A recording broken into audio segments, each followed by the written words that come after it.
चाहूँगा कि class film के बारे में सीमा जी के बारे में जो हमने फिल्म बनाई है, हाँ हाँ जो सब्जेक्ट की बात करेंगे, किस तरह से जो कमी देखने को मिलता है, इतना इमोशनल सेंटिमेंटल, जी जी।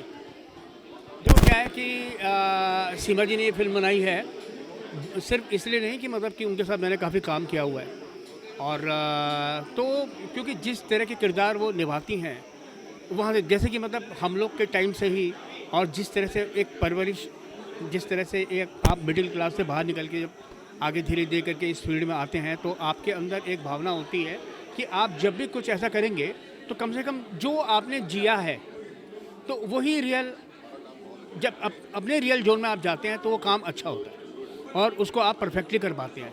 तो वही सीमा जी ने किया।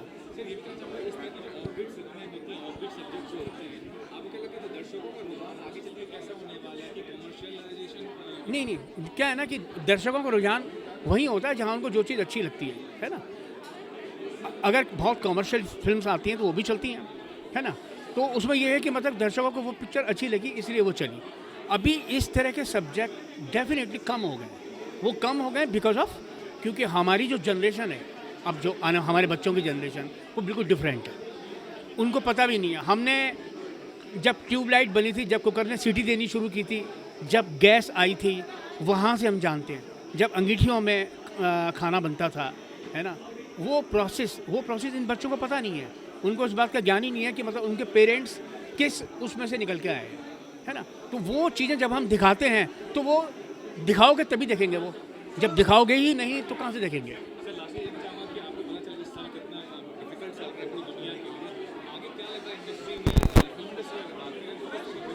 जो क्या है धीरे धीरे करके अगर सब कुछ ठीक ठाक हो जाएगा तो ये भी हो जाएगा। एक्चुअल में क्या है कि मेरे को इस बात से तकलीफ़ है कि सिनेमा हॉल कायदे से क्यों नहीं खुल रहे हैं। जब फ्लाइट्स खुल रही हैं, जब आपका पूरा मार्केट बाज़ार सब जगह खुल रहा है, आप हम लोग सब इतने क्लोज आकर के बातें कर रहे हैं, तो इस तरह से सिनेमा हॉल क्यों नहीं खुल रहा है। उसमें तो फिर भी डिस्टेंस है। सिनेमा की जो सीट्स होती है उनमें अपने आप में डिस्टेंस होता है ना। तो मतलब वो भी खुलना चाहिए। हॉस्पिटल्स खुले हुए हैं, सब जगह प्रिकॉशंस हैं, यहाँ भी प्रिकॉशन है। तो प्रिकॉशन के तौर पर जब ये खुलेगा, वो तो ईश्वर की कृपा है कि आज मतलब इस साल का पहला दिन शुक्रवार पड़ा, तो शुक्रवार को सिनेमा लगता है। तो मतलब गॉड ब्लेस कि मतलब कि ये चीज़ें सामने आएंगी और मुझे लगता है कि धीरे धीरे करके सिनेमा खुलेगा और सक्सेसफुल रहेगा। Thank you.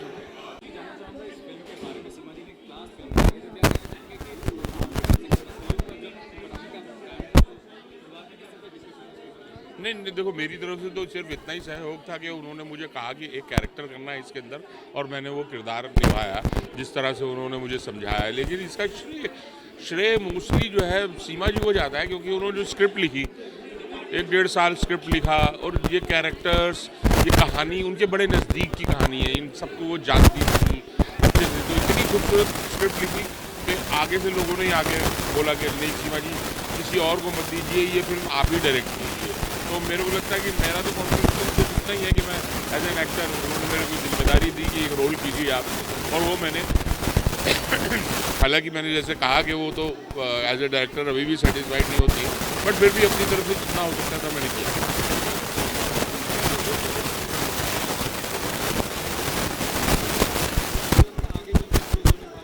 कमर्शियल एस्पेक्ट जो है अभी वक्त कमर्शियल और उसका रह ही नहीं गया है। मतलब आप देखिए कि आज ऑडियंस जो है इंटरनेशनल सिनेमा देखती है, वर्ल्ड सिनेमा देखती है, इतना उसके बाद टीवी पे वो है, तो वो उसका एक्सपोजर इतना हो गया है कि अच्छी खूबसूरत फिल्म जो अच्छे दिल से बनी हुई है वो अच्छी लगेगी। वो फिल्म देखने लोग आएंगे ही आएंगे। अभी मजबूरी है कि वक्त ऐसा चल रहा है कि थोड़ा सा कोरोना है, लोग डरते हैं, लेकिन जितना भी होगा जो लोग आएंगे, मेरे को ऐसा लगता है फिल्म लोग आगे 4 लोगों को बताएंगे। फिल्म जो है वर्ड ऑफ माउथ से ज़्यादा चलती है।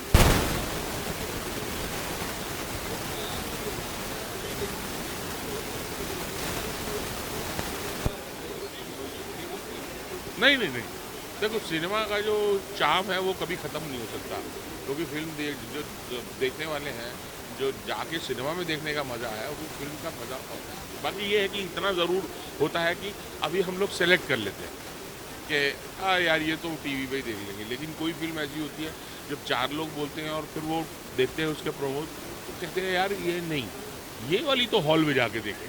तो वो लोगों के पास फ्रीडम आ गई है, बट उसका कंपटीशन कोई नहीं कर सकता। जैसे ही लोगों को मौका मिलेगा और हालात सुधरेंगे, लोग मैक्सिमम लोग थिएटर में आके देखने वाले थिएटर में आके देखेंगे। Thank you. Ma'am, class film बनाई आपने, क्या कहना चाहिए कहाँ से ये प्रेरणा मिली आपको इस तरह सब्जेक्ट चुनने की, और जितने स्टार कास्ट को असेंबल करना वो कितना चैलेंजिंग था आपके लिए? नहीं, देखिए कहानी तो आपको जैसे पता ही है कि आम जिंदगी से कहानी उठाई गई है, इससे कोई चैलेंजिंग कहानी तो है नहीं, साइंस फिक्शन तो है नहीं जिसके लिए मुझे बहुत कुछ तैयारी करना पड़ी। आम जिंदगी में हमारे होते रहती है बहुत सारी चीज़ें, बस ये है कि आप अगर कहानी बन जाती है, आप उन्हें इग्नोर करते हैं तो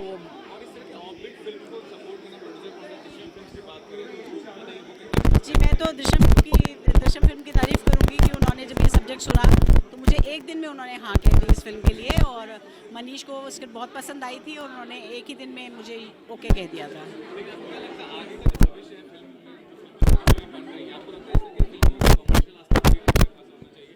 बिल्कुल होना चाहिए। अब देखिए, मेरे को लगता है दर्शकों का भी काफ़ी कुछ बदला है और दर्शकों की अब चॉइस भी बदलने लगी है, दर्शक बहुत अलग तरह की चीज़ों को पसंद करने लगे हैं। तो मुझे आगे भविष्य काफ़ी नज़र आ रहा है कि अगर इस तरह की फिल्मों को लोग अप्रिशिएट करेंगे, दर्शक जाके ऑडिटोरियम्स में देखेंगे तो डेफिनेटली उज्जवल है इसका भविष्य। वरना तो अगर आप सिर्फ कमर्शियल फिल्में, सो कॉल्ड बड़ी फिल्में देखेंगे जाके और इन छोटी फिल्मों को चाहेंगे कि जब वो टीवी पे आ जाएं या OTT पे आ जाएं हम तब देखेंगे, तो फिर इनका भविष्य अच्छा नहीं है।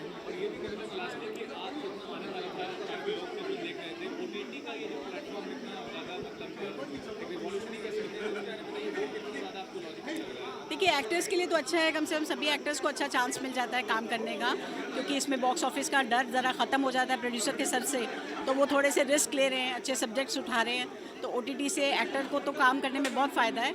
हाँ, डेफिनेटली ऑडिटोरियम्स पे बहुत फ़र्क पड़ेगा इस चीज़ से, क्योंकि लोगों को जब घर में बैठ के सब चीज़ें मिल जाएंगी तो वो बाहर आके नहीं देखना चाहेंगे।